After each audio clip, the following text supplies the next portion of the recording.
आखिर क्या हुआ जब कांग्रेस को मिल गया उनका नया मुख्यमंत्री? कैसे स्टेडियम में कांग्रेस के बड़े बड़े नेताओं के आगे एक नेता ने कर दिया शक्ति प्रदर्शन? आखिर राहुल गांधी ने अपने नए नवेले मुख्यमंत्री के कान में क्या फुसफुसा कर तुरंत बताया कि आखिर कांग्रेस पार्टी के अंदर क्या चल रहा है। कई बार नेता बहुत कुछ कहते हैं और कई बार उनकी बॉडी लैंग्वेज बहुत कुछ कहती है, खास तौर पर तब जब इतना बड़ा इवेंट हो, इवेंट पे बड़े बड़े लोग मंच पे हो, तो फिर जो राजनीतिक फुसफुसाहट है वो तो होनी ही थी। दोस्तों, आज केरला में नए मुख्यमंत्री के तौर पर वी.डी. सतीशन ने शपथ ले ली और ये शपथ कई मायनों में खास रही। जाहिर तौर पर कांग्रेस पार्टी के लिए एक बहुत बड़ा दिन था, क्योंकि एक तो मुख्यमंत्री के नाम के ऐलान में 10 दिन लगा दिए कांग्रेस पार्टी ने, और ऊपर से कांग्रेस पार्टी को आखिरकार एक और राज्य मिल गया था जहां उसकी सरकार बन गई थी। लेकिन इस शपथ ग्रहण की कुछ तस्वीरें हैं जिसके बारे में बात होनी चाहिए, चर्चा होनी चाहिए। दरअसल दोस्तों, आज सुबह तिरुवनंतपुरम में इस कार्यक्रम में लगभग तमाम गणमान्य लोग मौजूद थे।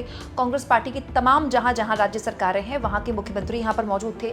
तेलंगाना के मुख्यमंत्री रेवंत रेड्डी यहाँ पर आए हुए थे। दोस्तों, इसके अलावा हिमाचल के मुख्यमंत्री सुखविंदर सिंह सुक्खू यहाँ पर आए हुए थे।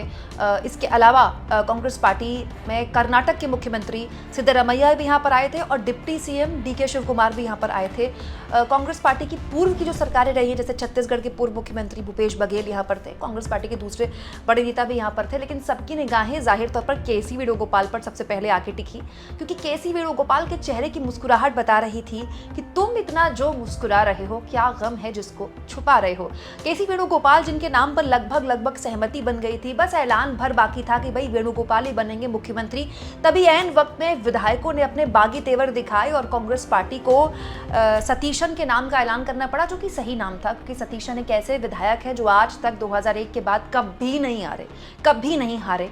संगठन में उनका जबरदस्त जोर है और कांग्रेस पार्टी को इस जीत दिलाने में उनका बहुत बड़ा योगदान भी था।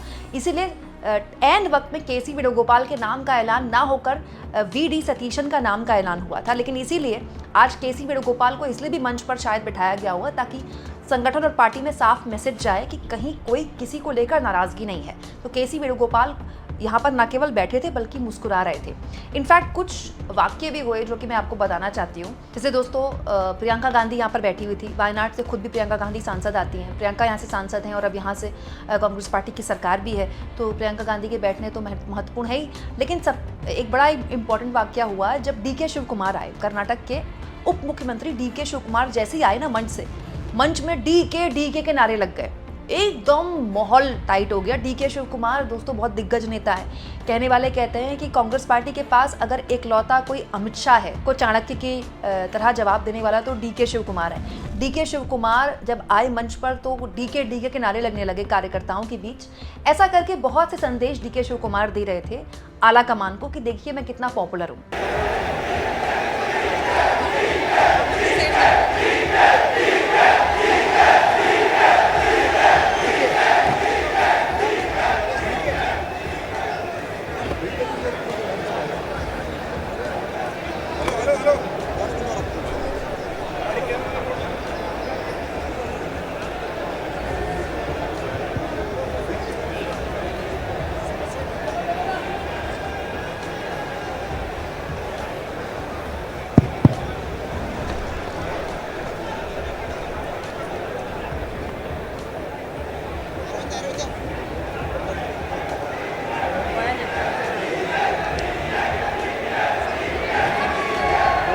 दोस्तों, आपको याद होगा पिछले कुछ महीनों में कर्नाटक का नाटक दिल्ली तक आया था। कुछ विधायक लेकर डी.के. शिव कुमार दिल्ली आ गए थे और कर्नाटक में कहा जाता है कि भाई डी.के. शिव कुमार को वादा किया गया था कि 2.5 साल सिद्धरमैया सीएम बनेंगे, फिर 2.5 साल आप सीएम बनेंगे, लेकिन डी.के. शिव कुमार के साथ वादा पूरा नहीं किया गया।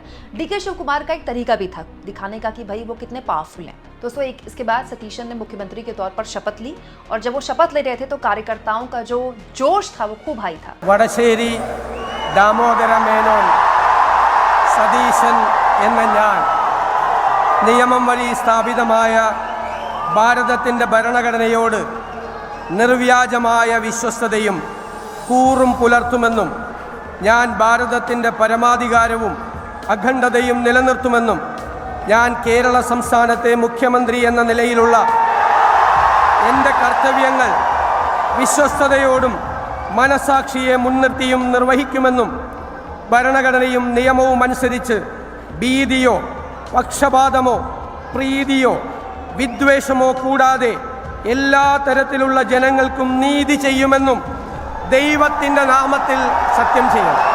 हालांकि वीडी सतीशन के शपथ के बाद एक और चीज हुई जिस पर सबकी निगाहें गई, मेरी तो गई, बाकियों का नहीं पता.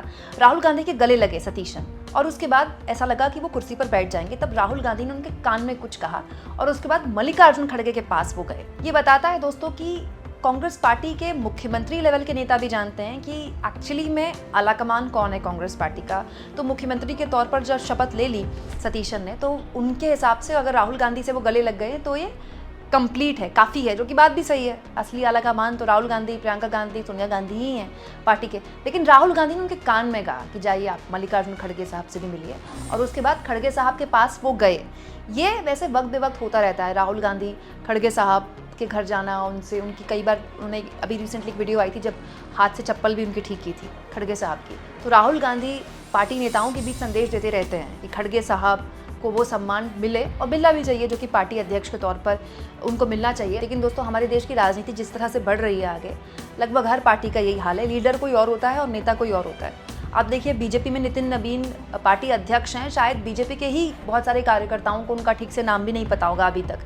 जेपी नड्डा इतने लंबे टाइम तक पार्टी अध्यक्ष रहे, लेकिन सब जानते थे कि तब भी मोदी ही आलाकमान है, मोदी अमित शाह, और आज भी मोदी और अमित शाह ही आलाकमान है. सब ये बात जानते हैं और वही हाल कांग्रेस पार्टी का है. तो कुछ इस तरह से शपथ ग्रहण हुआ. यहाँ पर काफ़ी भीड़ थी और कांग्रेस पार्टी ने अपने पूरे संगठन को यहाँ पर इकट्ठा किया हुआ था. कांग्रेस अपनी तरह से एक शक्ति प्रदर्शन दिखाने की कोशिश कर रही थी. अपने पूर्व मुख्यमंत्री को, मौजूदा मुख्यमंत्रियों को, पार्टी के बड़े नेताओं को बुलाकर एक तरह से एकता दिखाने की कोशिश कर रही थी. लेकिन जाहिर तौर पर चुनौतियाँ बहुत तगड़ी हैं दोस्तों, क्योंकि अगला जो चुनाव होने वाला है वो उन राज्यों में होने वाला है जहाँ कांग्रेस पार्टी के लिए करो या मरो की स्थिति है. केरला में तो कांग्रेस पार्टी ने सरकार बना ली, लेकिन कांग्रेस पार्टी को अब उन चुनाव में जाना है जहां उसको हर हाल सरकार बनानी होगी, नहीं तो वो पार्टी ही खत्म हो जाएगी राज्य से. मैं बात कर रही हूँ पंजाब की. दोस्तों पंजाब में कांग्रेस ने लंबे वक्त तक सरकारें चलाई हैं. वो अलग बात है कि अमरिंदर सिंह के कांग्रेस पार्टी छोड़कर जाने के बाद से कांग्रेस पार्टी काफ़ी कमज़ोर हुई है. लेकिन अगर इस बार भी आम आदमी पार्टी से कांग्रेस पार्टी हार गई और कैसे भी करके पंजाब में अगर बीजेपी मजबूत हो गई, जो कि वो चाह रही है, तो फिर कांग्रेस पार्टी के हाथ से एक ऐसा राज्य चला जाएगा जहां उसका संगठन है. दोस्तों कांग्रेस पंजाब में अभी भी मजबूत है, उसके पास वहां नेता भी है, वहां कार्यकर्ता भी है. लेकिन दिक्कत यह है कि बीजेपी अब पंजाब को लेकर जिस कदर सीरियस है, इसमें कोई हैरानी नहीं होगी कि बीजेपी पंजाब में भी सरकार बना ले या दूसरे नंबर की पार्टी बन जाए. दोस्तों अभी रिसेंटली आम आदमी पार्टी के जो 7 राज्यसभा सांसद तोड़े गए हैं वो सब पंजाब से आते हैं. पंजाब को लेकर बीजेपी की स्ट्रैटेजी तगड़ी है. अमित शाह हर महीने वहां जाकर प्रवास करने वाले हैं. तो ये क्लियर है कि अब कांग्रेस पार्टी को न केवल अपनी कुछ जीतों का जश्न मनाना है, बल्कि तुरंत उन राज्यों में भी अपने संगठन को बचाने के लिए प्रयास कर रहे हैं जहां उसने सरकारें चलाई हैं. ऐसा नहीं है कि आम आदमी पार्टी से ही नेता तोड़ेगी बीजेपी अपने आप को मजबूत करने के लिए. कांग्रेस पार्टी के भी बहुत सारे नेता हैं जो घात लगाए बैठे हैं सही अपॉर्चुनिटी पाने के लिए. आप इस मुद्दे को किस तरह से लेते हैं कमेंट बॉक्स में ज़रूर लिखें, और जितना हो सके दोस्तों चैनल को शेयर भी करें और सब्सक्राइब भी.